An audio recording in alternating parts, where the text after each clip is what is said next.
سورۃ العصر میں آخری بات وتواصوا بالصبر یا ایھا الذین آمنوا استعینوا بالصبر والصلاۃ، اے ایمان والو مدد حاصل کرو صبر سے اور نماز سے. ان اللہ مع الصابرین، اللہ تعالیٰ صبر کرنے والوں کے ساتھ ہے. اور پھر آگے چل کر وبشر الصابرین الذین اذا اصابتهم مصیبۃ قالوا انا للہ وانا الیہ راجعون. اے نبی بشارت دیجئے، خوشخبری دیجئے ان صبر کرنے والوں کو کہ جن پر جب بھی کوئی تکلیف یا مصیبت نازل ہوتی ہے تو کہتے ہیں کہ ہم اللہ ہی کے ہیں اور اللہ ہی کی طرف ہمیں لوٹ جانا ہے. صبر کا مفہوم ہے اپنے آپ کو تھامنا، روکنا، برداشت کرنا، تحمل کرنا، اور جو بھی اپنا ایک طے شدہ مقصد ہے کسی بھی مخالفت سے بددل ہوئے بغیر، کسی بھی تکلیف یا مصیبت سے ہراساں ہوئے بغیر اس کی طرف پیش قدمی کیے چلے جائیں. بڑی سخت سردی پڑ رہی ہے، فجر کا وقت ہے، گرم پانی کا اہتمام نہیں ہے. اب اس وقت فجر کی نماز کے لیے اٹھنا، ٹھنڈا پانی اگر ہے تو وضو تو کرنا ہوگا، اس ٹھنڈے پانی سے وضو کرنا، اس وقت لحاف سے نکلنا ہی بہت مشکل، ٹھنڈے پانی سے وضو کرنا اور مصیبت. یہ جب تک انسان میں صبر کا مادہ نہ ہوگا ممکن ہی نہیں. اس کو کہیں گے صبر علی الطاعہ، اطاعت پر صبر کرنا. ناگواری محسوس ہو رہی ہے لیکن اس ناگواری کو برداشت کرتے ہوئے انسان اللہ کے حکم کے اوپر جمع رہے، اللہ کے حکم پر عمل کرے. یہ کیا ہے؟ یہ صبر ہے. اگر یہ صبر نہیں ہے تو ظاہر بات ہے کہ انسان اللہ کے اس حکم پر عمل نہیں کر سکے. صبر کا مادہ نہیں ہوگا تو آپ کام نہیں کر سکیں گے. اور اسی کا ایک دوسرا رخ ہے، جب آپ دعوت حق کے لیے کھڑے ہوں گے پہلا قدم کیا آتا ہے؟ استہزاء، تمسخر، مذاق اڑانا، جس کی میں مثال اب دینا چاہتا ہوں محمد الرسول اللہ صلی اللہ علیہ وسلم کی شخصیت سے. دیکھیے ہم کیا اور ہماری بساط کیا، ہم کیا مبلغ ہوں گے، کیا داعی ہوں گے، ہمارے اپنے دامن پر داغ ہوتے ہیں، لیکن یہ کہ محمد الرسول اللہ کے دامن پر کوئی داغ تھا؟ ان کو تو سارے مکے والے الصادق الامین کہتے تھے، نہایت محبوب شخصیت تھے. ان کے لیے تو جا صادق، جا الامین، یہ الفاظ سننے میں آتے تھے، آنکھوں کا تارا. لیکن جب آپ نے دعوت اب شروع کی، اب قرآن مجید میں دیکھیے کسی نے کہا مجنون ہو گئے، دماغ خراب ہو گیا، پاگل ہو گئے، اجی شاعر ہیں، کچھ شعر جوڑ لیتے ہیں ہم پر دھوس جماتے ہیں. کسی نے کہا ساحر ہیں، کچھ جادو سیکھ لیا ہے. یہاں تک کہ ایسے بدبخت بھی پیدا ہوئے، قرآن میں ہے ساحر کذاب، سحر کرنے والا جادوگر نہایت جھوٹا. یہ الفاظ کہے جا رہے ہیں کس کی شان میں؟ محمد الرسول اللہ صلی اللہ علیہ وسلم.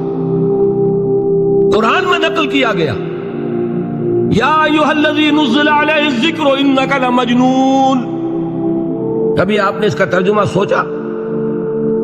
اے وہ شخص، دیکھیے تصور کیجئے حضور جا رہے ہیں، تشریف لے جا رہے ہیں، کسی دعوت میں ہے، تبلیغ میں، یا ویسے ہی تشریف لے جا رہے ہیں، اور کوئی ایک جمگھٹا ہے لوگوں کا، ادھر سے فقرہ آتا ہے، تیر کی طرح لگتا ہے دل میں جا کر محمد کے صلی اللہ علیہ وسلم. اے وہ شخص جس کا یہ خیال ہے کہ اس پر کوئی ذکر نازل ہو رہا ہے، ہمارے خیال میں تو تمہارا دماغ خراب ہو گیا. یا ایھا الذی نزل علیہ الذکر انک لمجنون، کہا کہ نہیں کہا؟ اور یہ نہ سمجھیے کہ حضور صلی اللہ علیہ وسلم کے قلب مبارک کو تکلیف نہیں ہوتی تھی. میں قرآن سے ثابت کروں گا، میں کہیں کوئی کہانیاں بیان نہیں کرنا چاہتا. قرآن نے کہا ہے وَلَقَدْ نَعْلَمُ أَنَّكَ يَضِيقُ صَدْرُكَ بِمَا يَقُولُونَ. اے نبی ہمیں خوب معلوم ہے صلی اللہ علیہ وسلم کہ جو کچھ یہ لوگ کہہ رہے ہیں اس سے آپ کا سینہ بھجتا ہے. یہ جو گھٹن ہوتی ہے، صدمہ ہوتا ہے، انکا یضیق صدرک بما یقولون، ہمیں خوب معلوم ہے کہ جو کچھ یہ باتیں آپ کو سننی پڑ رہی ہیں، یہ کڑوی کسیلی باتیں، یہ جو فکرے چست ہو رہے ہیں، استہزاء ہو رہا ہے، تمسخر ہو رہا ہے۔ سورہ ہجر میں ہے، ایک جگہ کھڑے ہوئے لوگ قرآن کا مذاق اڑا رہے ہیں، بھائی فلاں آیت تم لے جانا، فلاں آیت میری ہوگی، اس کے ٹکڑے کر رہے ہیں، اس کے ٹکڑے حصے بکھرے کر کے قیمہ بنا کر ان آیات کا تمسخر اڑا رہے ہیں۔ ایک جگہ قرآن مجید میں مذکور ہے کہ فرشتوں کا مذاق اڑ رہا ہے، بھائی یہ دیکھو محمد نے کہا ہے صلی اللہ علیہ وسلم کہ جہنم پر تو کل 19 فرشتے ہیں، علیہا 19 قرآن میں آیت نازل ہوئی۔ ایک پہلوان کہتا بھائی 10 کو تو میں سنبھال لوں گا، باقی 9 کا تم انتظار کر لو۔ یہ باتیں آ رہی ہیں حضور کے کانوں میں، کلام الہی کے ساتھ کیا سلوک ہو رہا ہے، مجھ پر کیا فکرے جست کیے جا رہے ہیں، مجھ پر جس طریقے سے استہزاء اور تمسخر کا رویہ اختیار کیا گیا ہے، دل بھج رہا ہے، دل میں صدمہ ہے۔ دیکھیے سورہ نون ہے، اور میرے نزدیک یہ دوسری وحی ہے جو حضور پر نازل ہوئی ہے، اس کی ابتدائی آیات، نون والقلم وما یسطرون ما انت بنعمت ربک بمجنون وان لک لاجرا غیر ممنون وانک لعلی خلق عظیم فستبصر ویبصرون بأیکم المفتون ان ربک هو یعلم بمن ضل عن سبیلہ وهو اعلم بالمہتدین۔ نون قسم ہے قلم کی اور جو کچھ یہ لکھتے ہیں۔ اے نبی آپ اپنے رب کی نعمت سے مجنون نہیں ہیں۔ یہ کیوں کہا جا رہا ہے؟ حضور کو جو صدمہ پہنچا ہے وہی نازل ہوئی ہے دل جوئی کے لیے، تسلی کے لیے۔ آپ کیوں برا منا رہے ہیں؟ اے نبی آپ کیوں صدمہ اور رنج اور اندوہ محسوس کر رہے ہیں؟ ان بدبختوں کے کہنے سے کوئی آپ مجنون ہو جائیں گے؟ مانتا بے نعمت رب کا بھی مجنون وَإِنَّ لَكَ لَأَجْرًا غَيْرَ مَمْنُونَ، آپ کو جو یہ صبر کرنا پڑ رہا ہے، آپ کو جو یہ جھیلنا پڑ رہا ہے، اس کی وجہ سے آپ کو وہ اجر ملے گا جس کا سلسلہ کبھی منقطع نہیں ہوگا۔ وَإِنَّكَ لَعَلَىٰ خُلُقٍ عَظِيمٍ، اور اے نبی آپ تو خلق عظیم کے حامل ہیں۔ آپ کا اخلاق، آپ کا کردار، آپ کی سیرت، آپ کی شخصیت میں طہارت، نفاست، پاکیزگی، آج تک دنیا نے کوئی پاگل، کوئی مجنون ایسا بھی دیکھا؟ یہ ساری باتیں اللہ تعالیٰ حضور کی دلجوئی کے لیے فرما رہے ہیں۔ اس سے آپ اندازہ کیجئے کہ کتنا صدمہ ہوتا ہوگا۔ یہی ہے، اس ساری چیز کو جمع کیجئے تو یہ چیز کیا ہے؟ وَاصْبِرْ عَلَىٰ مَا يَقُولُونَ وَاهْجُرْهُمْ هَجْرًا جَمِيلًا، صبر کرو اے نبی، صبر کرو اے محمد صلی اللہ علیہ وسلم، جھیلو اور برداشت کرو اس پر جو یہ کہہ رہے ہیں۔ یریدون لیطفئوا نور اللہ بافواہہم، یہ چاہتے ہیں کہ اللہ کے نور کو اپنے منہ سے بجھا دے، پھونکے مار کے ہی بس۔ نور خدا ہے کفر کی حرکت پہ خندہ زن، پھونکوں سے یہ چراغ بجھایا نہ جائے گا۔ یریدون لیطفئوا نور اللہ بافواہہم واللہ متم نورہ ولو کرہ الکافرون، یہ چاہتے ہیں کہ اپنے منہ کی پھونکوں سے اللہ کے نور کو بجھا دیں، حالانکہ اللہ تعالیٰ تو اپنے نور کا اتمام فرما کر رہے گا، خواہ ان کافروں کو کتنا ہی ناگوار ہو۔ اس کی ترجمانی ہے نور خدا ہے کفر کی حرکت پہ خندہ زن، پھونکوں سے یہ چراغ بجھایا نہ جائے گا۔ یہی وجہ دیکھیے مکی صورتوں میں خود نبی اکرم صلی اللہ علیہ وسلم کو اتنے مختلف پیرایوں میں صبر کا حکم دیا گیا۔ کچھ مثالیں میں دے چکا ہوں، وَلِرَبِّكَ فَاصْبِرْ، اسی طریقے سے وَاصْبِرْ كَمَا صَبَرَ أُولُو الْعَزْمِ مِنَ الرُّسُلِ، اے نبی صبر کیجئے جیسے کہ صبر کیا ہمارے اولو العزم رسولوں نے۔ وَاصْبِرْ وَمَا صَبْرُكَ إِلَّا بِاللَّهِ، اے نبی صبر کیجئے اور آپ کا صبر تو اللہ ہی کے سہارے ہے۔ وَاصْبِرْ لِحُكْمِ رَبِّكَ، یہ سورہ نون جس کی ابتدائی آیات میں نے آپ کو سنائی، نون والقلم وما یسطرون ما انت بنعمت ربک بمجنون، اس کا اختتام کیا ہوتا ہے؟ وَاصْبِرْ لِحُكْمِ رَبِّكَ وَلَا تَكُنْ كَصَاحِبِ الْحُوتِ إِذْ نَادَىٰ وَهُوَ مَكْظُومٌ، اے نبی صبر کیجئے اپنے رب کے فیصلے کا، انتظار کیجئے اور اس مچھلی والے کے مانند نہ ہو جائیے۔ مچھلی والا کون؟ حضرت یونس علیہ السلام۔ مچھلی والے نے اپنے دینی حمیت اور غیرت جو تھی اس کی وجہ سے اللہ کے حکم کا انتظار نہیں کیا، اپنی قوم کو چھوڑ کر چل دی۔ نبی کا، رسول کا یہ معاملہ ہوتا ہے، جیسے کہ آپ کو معلوم ہے کوئی افسر ہے کسی حکومت کا، وہ اپنی پلیس آف ڈیوٹی کو نہیں چھوڑ سکتا۔ He must stick to his place of duty۔ بڑے افسرز کے لیے تو یہ بہت بہت اہم بات ہے۔ تو اے رسول، جہاں آپ کو ہم نے تعینات کیا ہے آپ وہاں سے ہل نہیں سکتے کہ ذرا مخالفت ہوئی، لوگوں نے فقرے چست کیے اور آپ کہیں اور چل دیے، دفع ہوئے، یہ بات نہیں سننا چاہتے، میں کسی اور کو سناؤں گا۔ ہو سکتا ہے نا، ہم تو کرتے ہیں نا یہ، اس لیے کہ ہمیں تو اللہ نے کہیں تعینات تو نہیں کیا نا۔ اگر ایک جگہ کے لوگ بات نہیں سنتے، چلو بھائی ہم کہیں اور جائیں گے، وہاں بات سنائیں گے۔ لیکن رسول کا معاملہ ہوتا ہے جو اس کی پلیس آف اپوائنٹمنٹ ہے، he cannot leave his place without the express permission of Allah سبحانہ و تعالی۔ آپ نے یہ سنا ہوگا، سیرت کی تقاریر میں پڑھا ہوگا کہ مدینے کی طرف ہجرت کی اجازت حضور نے تمام صحابہ کو دے دی، خود منتظر رہے جب تک کہ اللہ کی طرف سے اجازت نہیں آئی۔ حضرت ابو بکر پوچھتے رہتے تھے حضور اجازت آ گئی کہ نہیں؟ نہیں ابھی نہیں آئی۔ حضور اذن آ گیا؟ نہیں آیا، ابھی نہیں آیا۔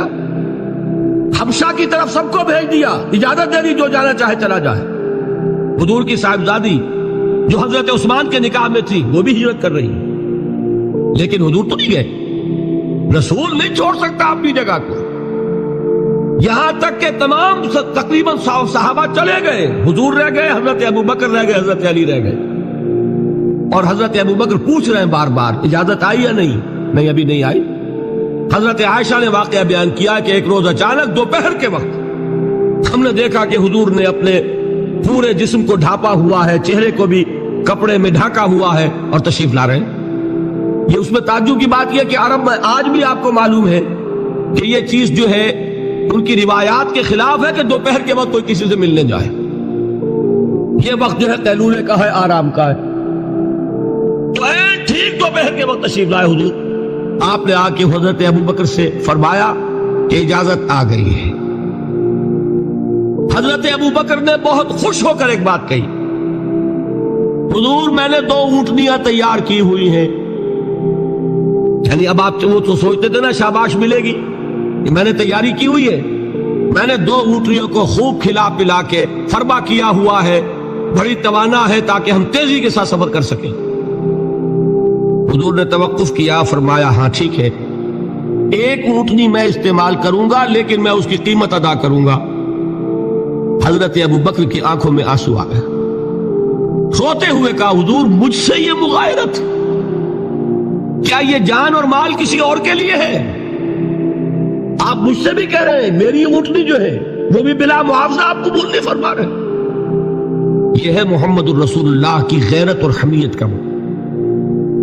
اب دیکھیے ایک بات عجیب ہے، یہ ربط اپنے ذہن میں رکھیے، اللہ تو صبر کی تلقین کر رہا ہے اپنے رسول کو، اور رسول یہی تلقین کر رہے ہیں اپنے صحابہ کو، صبر کرو، جھیلو، برداشت کرو، ہاتھ مت اٹھانا، کوئی جوابی کارروائی نہیں ہوگی، بلکہ اپنے اوپر جھیلو جو کچھ جھیلنا ہے، ڈٹے رہو، پیچھے مت ہٹنا، یہ صبر ہے، لیکن ہاتھ اٹھانے کی اجازت نہیں۔ چنانچہ اب ذرا چشم تصور سے دیکھیے، ابو جہل اس نے جو بدترین روش اختیار کی، وہ ایک خاندان تھا، حضرت یاسر، ان کی اہلیہ حضرت سمیہ، اور ان کے فرزند حضرت عمار رضی اللہ تعالی عنہم۔ یہ غلام نہیں تھے، حضرت سمیہ تو کنیز تھی لیکن یاسر غلام نہیں تھے۔ ان کی کہانی یہ ہے، واقعہ یہ ہے کہ یہ بہت نیک آدمی تھے یاسر، یمن کے باشندے۔ انہیں کو خواب میں بشارت ہوئی کہ نبی کا ظہور ہونے والا ہے مکے میں، جاؤ شاید ان کے قدموں تک پہنچ جاؤ۔ یہ یمن سے ترک وطن کر کے مکے آ گئے۔ اب ابو جہل کا ایک چچا تھا، بہت شریف النفس انسان، اس کے ساتھ معاہدہ کیا حلیف بن کر، اور وہ مکے میں رہنے لگے۔ اس لیے کہ یہ نوٹ کر لیجئے، مکہ اس وقت ایک قبیلے کا شہر تھا، صرف قریش۔ یا قرشی رہ سکتا تھا وہاں، یا قرشی کا حلیف، کہ اگر تو کسی قرشی نے آپ کو امان دی ہوئی ہے تو آپ رہ سکتے ہیں مکے میں، ورنہ نہیں۔ یا تیسرے قرشی کا غلام، غلام تو ملکیت ہی ہے اس کی، جیسے بھیڑ بکری ہے کسی قرشی کی، اسی طرح اس کے غلام ہے۔ یہ تین کیٹیگریز تھی انسانوں کی مکے میں۔ کسی کو نوٹ کیجئے کہ جو بیچارے غلام تھے وہ سب سے زیادہ ستائے گئے، اس لیے کہ غلاموں کے تو حقوق ہی کوئی نہیں تھے۔ بلال غلام تھے، ابو فقی غلام تھے، زنیرہ ایک کنیز تھی، ان کو جو مارے پڑی ہیں اس کا آپ کو معلوم ہے۔ حضرت بلال کے ساتھ جو کچھ امیہ ابن خلف نے کیا، کہ جس طریقے سے کہ حیوانوں کی لاشیں جو ہے کھینچ کر گھسیٹ کر لے جائی جاتی ہیں، ان کی گردن میں رسی ڈال کر گھسیٹتے، اسی طریقے سے حضرت بلال کے گردن میں رسی ڈال کر ٹھیک دوپہر کے وقت مکے کی سنگلاخ گلیوں کے اندر گھسیٹا جاتا تھا۔ نیچے زمین چل رہی ہے توے کی طرح، اور ویسا بھی ہوتا تھا کہ چت لٹا دیا، اوپر سے وہ آگ مکے کا کہ سورج جو ہے ذرا نوٹ کیجئے، آگ برسا رہا، نیچے زمین توے کی طرح جل رہی ہے، اور ایک بھاری سل بھی لا کر جو ہے سر پر رکھ دی، چھاتی پر رکھ دی گئی ہے کہ آواز نہیں نکل رہی، جھاگ نکل رہے منہ سے، لیکن اس حال میں بھی احد احد احد، ایک ایک اللہ، قل هو اللہ احد، الفاظ نکل رہے۔ یہ ہے وہ صبر، صبر علی الابتلاء، صبر علی الایذاء۔ یہ ابتلاء اور ایذاء پر صبر ہے، جھیلو برداشت کرو، اس توحید پر قائم رہو، محمد کی رسالت کے اقرار کرتے رہو صلی اللہ علیہ وسلم، لیکن ہاتھ نہیں اٹھانا۔ اب میں آپ کو بتا رہا تھا یہ تو غلام تھے، یہ جو تھے یاسر یہ حلیف تھے، غلام تو نہیں تھے نا۔ البتہ وہ ابو جہل کے چچا کی کنیز تھی یہ سمیہ، انہوں نے اجازت لے کر ان سے نکاح کر لیا، یہ تو کنیز رہیں گی۔ بیٹا جو ہوا وہ بھی ایک طرح سے جب کنیز زیادہ ہے تو غلام ہو گیا، عمار ابن یاسر۔ وہ جو شخص تھا بہت شریف النفس ابو جہل کا چچا، وہ مر گیا۔ اب ابو جہل جو ہے اس خاندان کا سربراہ ہے، لہذا یہ تینوں جو افراد ہیں وہ اس کے رحم و کرم پر ہے۔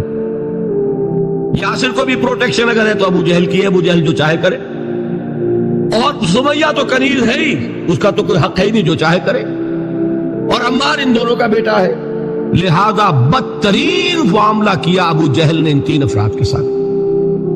حضرت سمیہ کے ساتھ جو کچھ کیا گیا ہے آپ اس کا تصور نہیں کر سکتے۔ بالآخر جو شہید کیا حضرت سمیہ کو ایذائیں دے دے کے، سسکا سسکا کے، ان کے جسم کے نازک حصوں کو جلا کے، داغ دے کر، کہتا کیا تھا؟ ایک دفعہ کہہ دو کہ میرا جو یہ بت ہے یہ بھی الہ ہے، مان لو، میں چھوڑ دوں گا۔ تنگ آ گیا، کسی طریقے سے ایک دفعہ کہہ دو پھر میں چھوڑ دوں گا۔ لیکن یہ میاں بیوی حضرت یاسر اور حضرت سمیہ رضی اللہ تعالی عنہما، یہ ہے ثبات، یہ ہے صبر، یہ ہے استقلال، ایک مرتبہ بھی کہنے کے لیے تیار نہیں، جو چاہو کر لو، اب ہم تو اس سے پیچھے نہیں ہٹیں۔ تنگ آ کر اس نے حضرت سمیہ کی تو شرمگاہ میں برچھا مارا اور شہید کیا۔ حضرت یاسر کے بارے میں ایک روایت یہ ہے، ستا ستا کے، تنگ کر کر کے، آخر کار جو ختم کیا، انہیں شہید کیا کس طرح؟ 4 سانڈ اونٹ جوان، ان سے رسے باندھے، ایک رسے سے ایک بازو باندھا، دوسرے سے دوسرا بازو باندھا، تیسرے سے ایک ٹانگ باندھی، چوتھے سے دوسری ٹانگ باندھی، اور چاروں کو دوڑایا ہے کہ جسم کے پخچے ہوں گے۔ اس وقت سامنے سے حضور گزرتے تھے جبکہ آل یاسر کے ساتھ یہ معاملہ ہو رہا ہے، کیا فرماتے تھے؟ اسبروا یا آل یاسر فإن موعدکم الجنہ، اے یاسر کے گھر والوں صبر کرو، جھیلو، اس لیے کہ تمہارے وعدے کی جگہ جنت ہے۔ اللہ تعالیٰ ادھر آنکھ بند ہوگی، ادھر جنت میں تمہارا داخلہ ہو جائے گا۔ یہ ہے تواصوا بالصبر، والعصر ان الانسان لفی خسر. یہ تواصو بالصبر پر کون عمل کر رہا ہے؟ محمد الرسول اللہ صلی اللہ علیہ وسلم. دے تو بھی محمد کی صداقت کی گواہی. یہ صداقت کی گواہی دیتے ہوئے انہوں نے اپنی جانیں دے دی. 4 سے لے کر 12 تک 8 برس اس کو کہتے ہیں پرسیکیوشن، فزیکل پرسیکیوشن، تشدد، مار پیٹ، جلانا، دہتے ہوئے انگاروں پر لٹانا، فاقے رکھنا، بھوکے رکھنا.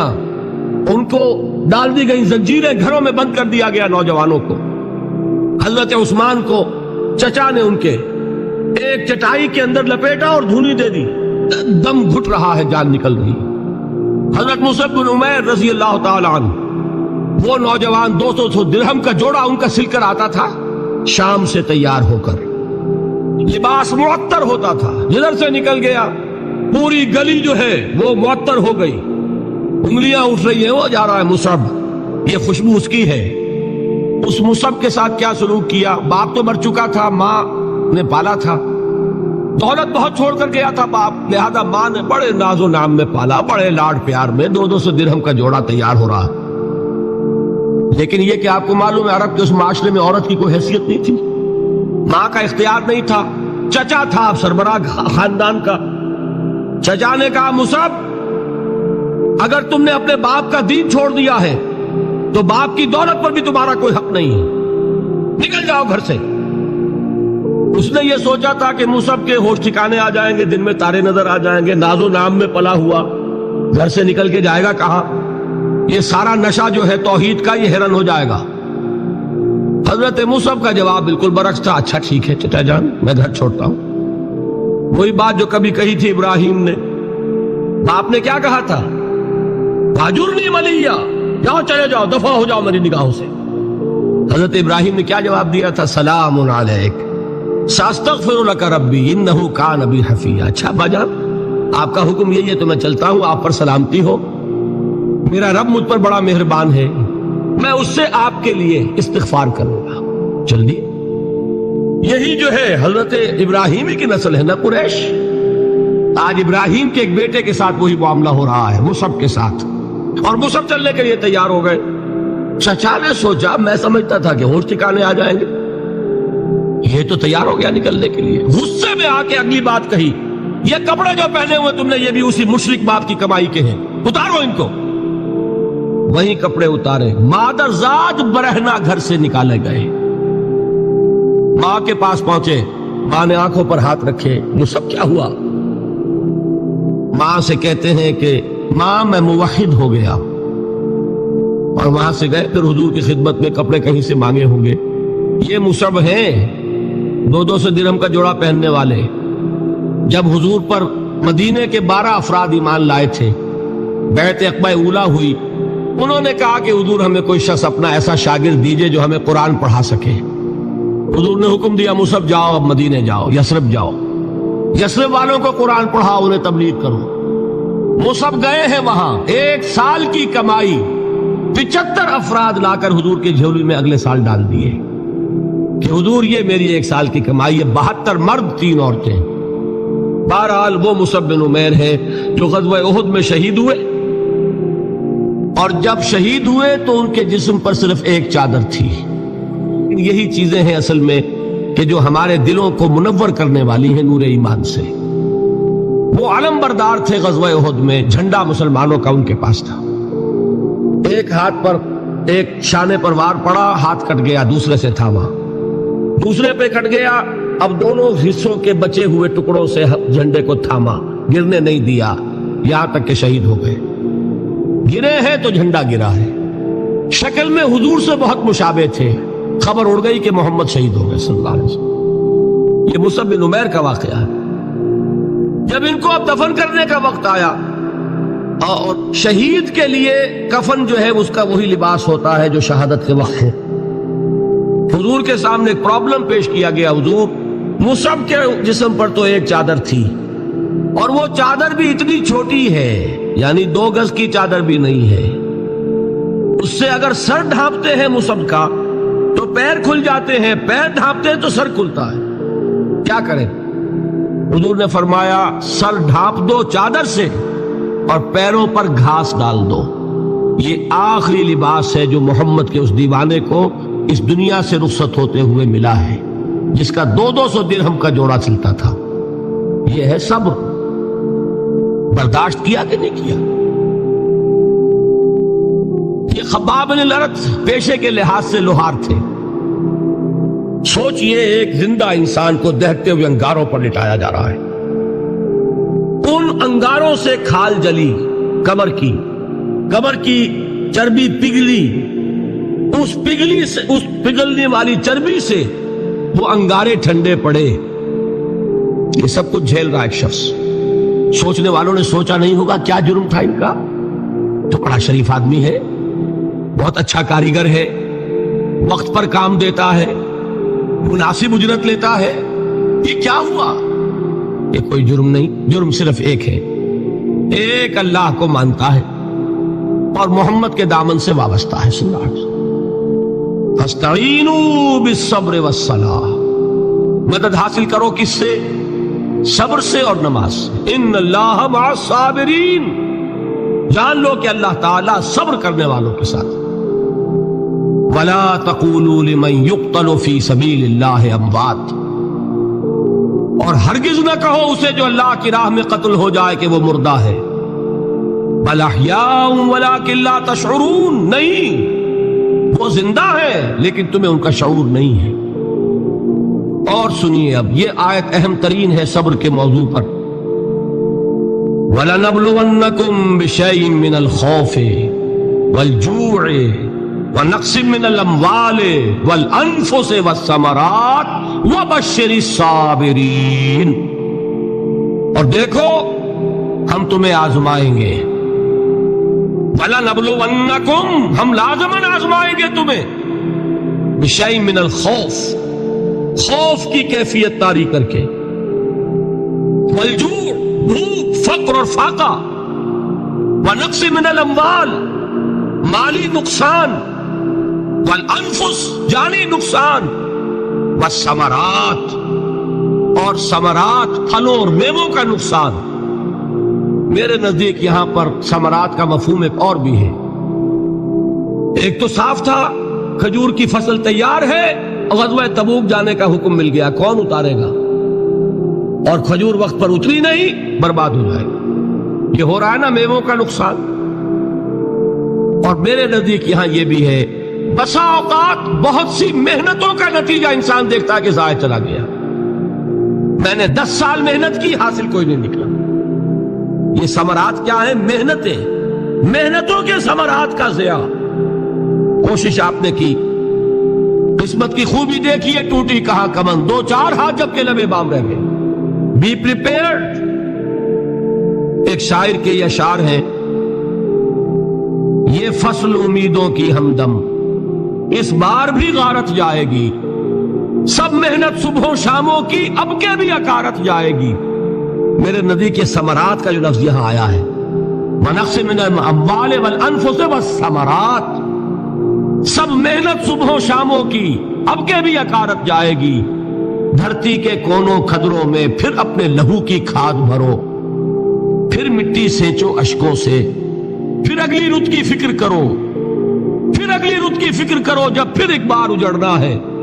ایک فصل پکی تو بھر پایا، تب تک تو یہی کچھ کرنا ہے. ایک مقصد ہے سامنے، انقلاب برپا کرنا ہے. ایک کوشش ناکام ہو جائے کوئی پرواہ نہیں، نیکسٹ. پھر تیار رہو ناکامی کے لیے. ایسا نہ ہو جو انگریزی میں کہتے ہیں hope for the best but be prepared for the worst. ایسا نہ ہو کہ دوسری مرتبہ ناکام ہو کے بددل ہو جاؤ، تمہاری ہمتیں جواب دے جائیں. نہیں، پہلے سے تیار رہو کہ دوسری مرتبہ بھی ناکامی آئے تو آئے، لیکن جب تک کہ کامیابی حاصل نہیں ہوتی ہمیں یہ کام کیے چلے جانا.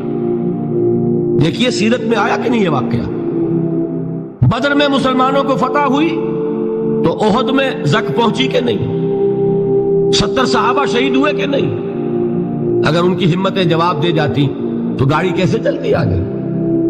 تو فرمایا وَلَنَبْلُوَنَّكُمْ بِشَيْءٍ مِّنَ الْخَوْفِ وَالْجُوعِ وَنَقْصٍ مِّنَ الْأَمْوَالِ وَالْأَنفُسِ وَالثَّمَرَاتِ. ہم تمہیں لازم آزمائیں گے، خوف کی کیفیت سے، فقر و فاقے کی کیفیت سے، بھوک سے، جان کے نقصان سے، مال کے نقصان سے، محنتوں کے حاصل کے ضائع ہو جانے سے۔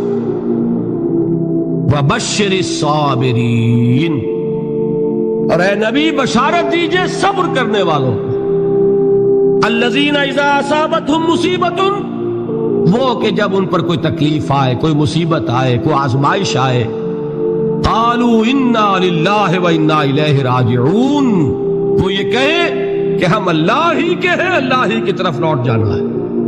یہ وہی انداز ہے جو میں نے فارسی کا شعر سنایا تھا آپ کو کہ سرے تسلیم خم ہے جو مزاج یار میں آئے۔ وہ ہمارا مولا ہے، ہمارا آقا ہے، اگر اسے یہی منظور ہے تو ہمیں بھی یہی منظور ہے۔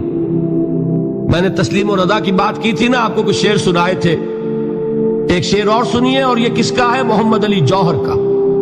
ایک مرتبہ جیل گئے، ان کی ایک بیٹی جوان بیمار ہوئی، فوت ہو گئی، باہر چھوڑا انگریز نے، جاؤ بھائی دفن کر دو بیٹی۔ دوسری مرتبہ جیل گئے، دوسری جوان بیٹی اسی مرض میں مبتلا ہوئی۔ اب یہ جیل میں ہے، خبر پہنچی کہ دوسری بیٹی کے اوپر بھی اسی مرض کا حملہ ہوا ہے۔ ایک نظم لکھی ہے جس کا آخری شعر یہ ہے، تیری صحت ہمیں منظور ہے لیکن اس کو نہیں منظور تو پھر ہم کو بھی منظور نہیں۔ یہ ہے، جب تک یہ کیفیت نہ ہو اس میدان میں آدمی ثابت قدم نہیں رہ سکتا کہ میرے رب کو اگر یہ منظور ہے تو یہی مجھے منظور ہے، اور تیری صحت ہمیں چاہیے تو ضرور، لیکن ہمارے رب کو منظور نہیں تو ہمیں بھی منظور۔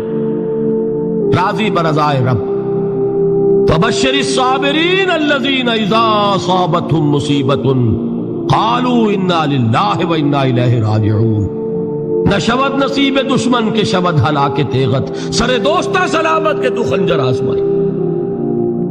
اولئک علیہم صلوات من ربہم ورحمہ، یہی ہیں وہ لوگ جن پر ان کے رب کی طرف سے عنایتیں ہیں اور رحمتیں ہیں۔ وَأُولَئِكَ هُمُ الْمُهْتَدُونَ، اور یہی ہیں وہ لوگ جو کامیاب ہونے والے ہیں، ہدایت پانے والے، ہدایت یافتہ۔ وَالصَّابِرِينَ فِي الْبَأْسَاءِ وَالضَّرَّاءِ وَحِينَ الْبَأْسِ، اور صبر کرنے والے، اصل نیکی ان کی ہے، جسمانی تکلیفوں میں صبر کرنے والے، فقر اور فاقے میں صبر کرنے والے، اور جنگ کے وقت صبر کرنے والے۔ اولئک الذین صدقوا واولئک هم المتقون، یہ ہیں وہ لوگ جو صبر کرنے والے ہیں، یہ ہیں جو سچے ہیں، جو اپنے دعوے میں نیکی کے اور ایمان کے صادق ہیں، اور یہی وہ لوگ ہیں جو متقی۔ اللہ تعالیٰ نے کیسے کیسے مسلمانوں سے کہا، مسلمانوں تمہیں زک پہنچی ہے تو انہیں بھی تو پہنچی تھی، ان کے 70 نہیں مارے گئے تھے بدر میں، ان کے حوصلے جو ہیں وہ تو پست نہیں ہوئے، وہ اگلے سال آ گئے تم پر چڑھائی کر کے۔ تم کیوں اتنا برا مان رہے ہو؟ تمہارے دل اتنے زخمی کیوں ہو گئے؟ تمہیں تکلیف پہنچتی ہے تو انہیں بھی پہنچتی ہے۔ اپنی غیرت جو ہے ہمیں ذرا اس کا جائزہ لینا چاہیے۔ لوگ باطل نظریات کے لیے کتنی قربانیاں دے رہے ہیں، لوگ باطل چیزوں کے فروغ کے لیے کتنی محنتیں کر رہے ہیں۔ جیسا کہ میں نے ابھی کہا تھا، اسی غیرت کو چیلنج کرنے کے لیے، ذرا آپ کی حمیت دینی کو جوش دلانے کے لیے، قادیانی نوجوان کتنی تعداد میں اپنے آپ کو دین کے لیے وقف کرتا ہے، اور آپ کتنے نوجوان ہیں جو اپنے آپ کو دین کے لیے وقف کر دیں؟ وہ کھاتے پیتے گھرانوں کے لوگ۔ یہ نہیں ہے کہ اگر کوئی اور کام نہیں کر سکتا تو پھر یہ ہے کہ وہ دین کے کام میں لگ جائے۔ باصلاحیت لوگ، کھاتے پیتے لوگ، ذہنی استعداد رکھنے والے لوگ، اونچے گھرانوں کے لوگ، وہ وقف کریں اپنے آپ کو دین کے لیے۔ اس کے بغیر کیسے باہر آ جائے گی، کیسے رونق آ جائے گی؟ تو دنیا میں باطل نظریات والے جو ہیں، یہ بات کہی گئی ہے، مسلمانوں تم اگر توحید کے لیے لڑ رہے ہو، دیکھتے نہیں ابو جہل کو، اس نے گردن کٹوائی ہے شرک کے لیے، شرک کے لیے گردن کٹوائے، اور تم توحید کے لیے گردن کٹوانے کو تیار نہ ہو۔ اس نے گردن کٹوائی کہ نہیں کٹوائی؟ اور کس طرح کٹوائی ہے؟ کیونکہ بڑا متکبر قسم کا، فرعون قسم کا شخص تھا، جب گردن کاٹنے لگے تو کہتا ہے ذرا نیچے سے کاٹنا، تاکہ جب تم نیزے کے اوپر چڑھاؤ میرے سر کو تو اونچا نظر آئے، معلوم ہو سردار کا سر ہے۔ وہ بدبخت مرتے ہوئے بھی جو اس کی کیفیت تھی نا، اس کو ذہن میں رکھیے۔ تو یہ لوگوں نے قربانیاں دی، جانیں دی، تو فرمایا اگر تم ان سے زیادہ قربانی نہیں دو گے، جو نوٹ کر لیجئے اس کو، مجرد اگر حق کو غالب کرنا اللہ کے ذمے ہو تو آنے واحد میں غالب کر دے گا، تمہیں تکلیف ہی دینے کی ضرورت نہیں۔ سمجھ رہے؟ کیا اللہ کے مقابلے میں کوئی باطل کی طاقت ٹھہر سکتی ہے؟ یہ تمہارے ایمان کا امتحان ہے، یہ تمہارے خلوص کی آزمائش ہے، یہ تمہارے امتحان کا ثبوت درکار ہے کہ اللہ تعالیٰ دیکھنا چاہتا ہے تم اس کے لیے اپنی جانیں قربان کرنے کو تیار ہو کہ نہیں، تم اس کے لیے تن من دھن لگانے کو تیار ہو کہ نہیں۔ اور یہ جان لو کہ اگر کفار اور مشرکین اور ملحدین اور باطل نظریات والے وہ جو کچھ قربانیاں اپنے باطل نظریات کے لیے دے رہے ہیں ان سے زیادہ اگر تم نہیں دو گے تو حق غالب نہیں ہوگا۔ انہوں نے جو صبر کیا ہے اپنے باطل نظریات پر، اگر تم اس سے زیادہ صبر کا ثبوت نہیں دو گے اپنے اس حق پر تو حق غالب نہیں ہوگا۔ اس لیے فرمایا یا ایھا الذین آمنوا اصبروا وصابروا، نہ صرف یہ کہ صبر کرو بلکہ صبر میں اپنے دشمنوں سے آگے نکلو، ان کے صبر سے بڑھ کر صبر کرو۔ ورابطوا، مرابطہ کہتے ہیں چوکس رہنا، ہوشیار، پہرا دو، ایسا نہ ہو کہ دشمن جو ہے غفلت میں تمہارے اوپر کوئی حملہ جو ہے کر بیٹھے۔ واتقوا اللہ، اور اللہ کا تقوی اختیار کرو، لعلکم تفلحون، تاکہ تم فلاح پاؤ۔ یہ ہے حضرات تواصوا بالصبر۔